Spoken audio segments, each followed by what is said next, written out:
La contestation qui agite le Liban depuis un mois ne faiblit donc pas. Depuis le 17 octobre, des centaines de milliers de personnes sont descendues dans les rues pour réclamer le départ d'une classe politique jugée incompétente et corrompue. Les étudiants et les collégiens sont le fer de lance de cette révolte.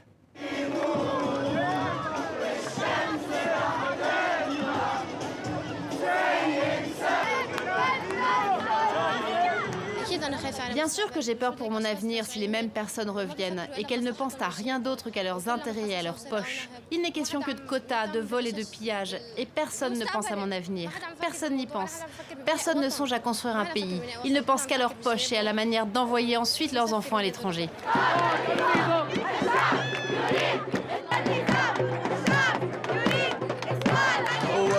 En tant qu'étudiants, nous participons tous parce que nous représentons la nouvelle génération libérée de l'héritage politique familial.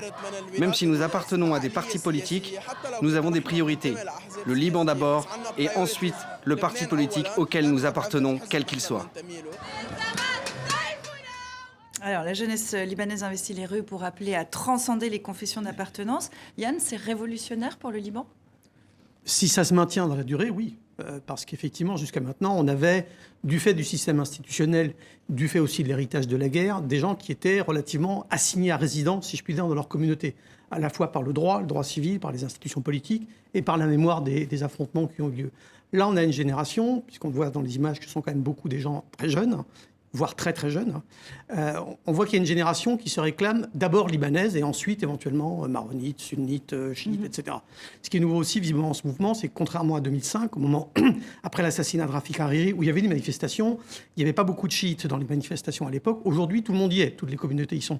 Ce qui veut dire qu'effectivement, il y a un esprit national qui n'est pas seulement visiblement de façade. La question, pour moi, c'est est-ce que ce mouvement-là, ce mouvement de protestation peut se transformer à un moment en mouvement politique, rentrer dans le jeu institutionnel pour peser sur les institutions. S'il ne le fait pas, je crois que ça ne peut pas changer grand-chose. Ça, on va essayer de répondre à cette question un peu plus tard, mais sur cette idée-là, est-ce qu'on peut se dire qu'il y a un vent de laïcité qui souffle sur le Liban ? On sait que, par exemple, beaucoup de Libanais partent se marier à Chypre.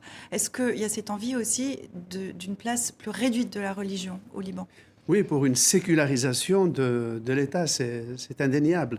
Parce que les Libanais, la majorité écrasante des Libanais, ont le même fond culturel arabe et linguistique, le même fond arabe et proche-oriental. Mais la loi libanaise, comme Yann le disait, les subdivise et les émiette en 17 communautés et à l'intérieur de laquelle chacun est obligé de se marier et même de candidater pour un poste politique.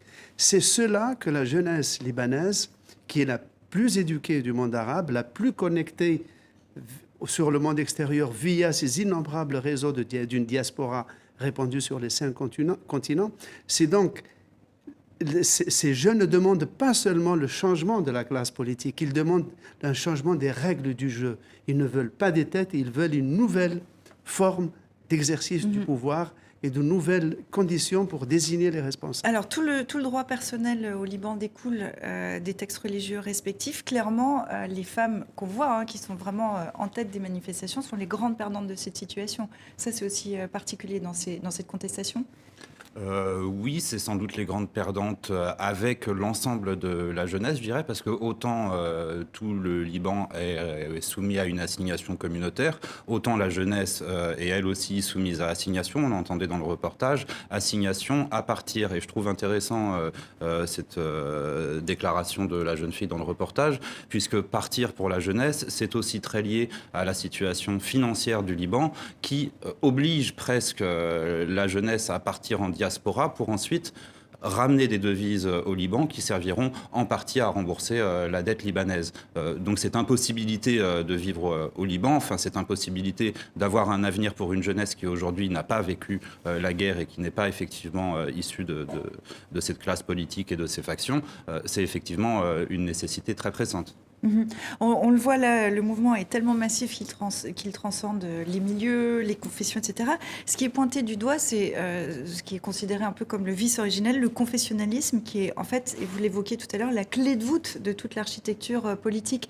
Ça peut changer, ça ? La difficulté, c'est qu'on a un système qui est un système avec tous ses vices et ses défauts, qui est un système démocratique dans la mesure où les députés sont élus. On n'est pas dans un système dictatorial. Est-ce qu'on peut renverser, changer les institutions avec la même classe politique qui est élue des urnes? Les députés ont beau jeu de dire « nous sommes élus par vous », il n'y a pas de raison de changer les règles du jeu. Est-ce que cette classe politique-là va vouloir faire un suicide institutionnel? Est-ce qu'elle va vouloir changer les règles du jeu qui lui ont permis d'être élue? Pour moi, c'est là le problème. Effectivement, Slimane le disait, ils veulent changer les règles du jeu, ces jeunes, très bien, mais est-ce qu'on peut forcer une classe politique sortie des urnes à changer les règles du jeu si elle ne le veut pas? Xavier, je vous vois réagir. Oui, sur l'expression suicide institutionnel, c'est une classe politique qui de toute façon était dans une forme d'atonie institutionnelle. L'atonie, c'est pas la mort. C'est pas encore la mort. Au début de l'année, puisque elle a mis tellement de temps à s'entendre pour pouvoir former un gouvernement à l'époque, décider d'un président également. Et ensuite, cette classe politique, effectivement, elle est démocratiquement élue, mais encore une fois, j'insiste là-dessus, elle est directement, pour la plupart, enfin directement même pour tous les dirigeants issus de la guerre et de la répartition des factions à la sortie de la guerre. Et de la même manière, la répartition des postes au sein du système politique en découle, d'où aussi la confessionnalisation des postes. Et les conservatismes sont pesants. Les intérêts de cette classe politique décriée, on peut les deviner très bien. Est-ce qu'ils vont essayer de jouer cette division, justement, essayer de diviser ces Libanais maintenant qui ont l'air de s'unir? Certainement, puisque la seule arme dont disposent les vieux classiques, car non seulement, comme on le disait, les charges sont attribuées sur une base confessionnelle, mais elles sont héréditaires, c'est-à-dire il y a des familles comme les Djemayel, comme les Chamoun, comme les Berri, et bientôt les Hariri, puisqu'on en est déjà à la deuxième génération, qui se transmettent les charges. C'est un système à la fois démocratique, techniquement, et féodal dans sa structure. Donc la classe politique va résister jusqu'au bout, et si la population, si les manifestants, comme le disait Yann, et c'est un peu la même chose à peu près qu'en Algérie, ne se dotent pas d'une figure, ne se dotent pas d'un discours cohérent avec des objectifs, une feuille de route et un cahier de doléances et une prise en charge de ce qu'ils voudraient faire, ça risque de perdurer. Xavier ? Vous en parliez justement au début de l'émission. Est-ce que les étudiants, est-ce que les manifestants peuvent intégrer le gouvernement? C'était encore, je crois, hier, l'appel du président Michel Aoun en disant je suis ouvert à ce qu'il y ait un gouvernement qui inclut des représentants des manifestants, qui de fait n'existe pas, puisque c'est un mouvement, pour l'instant, mouvement comme un peu le Hirak algérien, qui veut dire mouvement également, donc sans tête, ce qui nous amène, je pense, à la deuxième partie. Pour l'instant, on a une révolution qui est politique, on peut dire, contre la corruption, qui vise un système presque, osons le mot, de caste. Mais derrière ça, il y a aussi la situation économique et le blocage économique et financier actuel qui est très lié à ce système de caste, puisque c'est disons, en raison de cette financiarisation de l'économie de grandes familles alliées à des banquiers saoudiens lors de la reconstruction que désormais les banques se retrouvent à avoir un rôle central, que l'industrie aussi n'a pas été reconstruite depuis la guerre, que l'agriculture est réduite à peau de chagrin, et que donc le Liban se trouve dans une situation très particulière où, encore une fois, le manque de devises criant l'a placé de toute façon depuis là encore 12 mois dans une situation... Je vais rebondir justement sur l'économie, parce que c'est aussi ce que demandent les manifestants, c'est que ce pays soit bien tenu économiquement. Avec le risque d'inflation qui menace le pays, est évoqué une augmentation des prix de 25%. Le taux de pauvreté pourrait atteindre 52%, à peu près le double de ce qu'il y a maintenant. Est-ce qu'on peut dire, Yann, que le pays est au bord du gouffre? Oui, il est au bord du gouffre, puisqu'il n'a pratiquement plus de réserves à la Banque centrale, qu'il a une dette qui fait 150% de son PIB. C'est une des dettes les plus élevées au monde. Donc la question classique au Liban, c'est est-ce que tout d'un coup, des pays qui ont besoin d'influence, qui ont envie d'influence au Liban, vont ouvrir les poches? Et on sait bien comment ça finit souvent au Liban. Ce sont les Saoudiens qui mettent la main au portefeuille et qui disent, voilà, on va vous tirer de l'ornière pour vous sauver. La difficulté aujourd'hui, dans le contexte géopolitique actuel, c'est que les Saoudiens sont en bagarre avec les Iraniens sur la scène régionale, que les Iraniens ont une influence importante. Est-ce que les Saoudiens vont essayer d'acheter de l'influence au Liban en donnant de l'argent au Liban pour le sortir de l'ornière?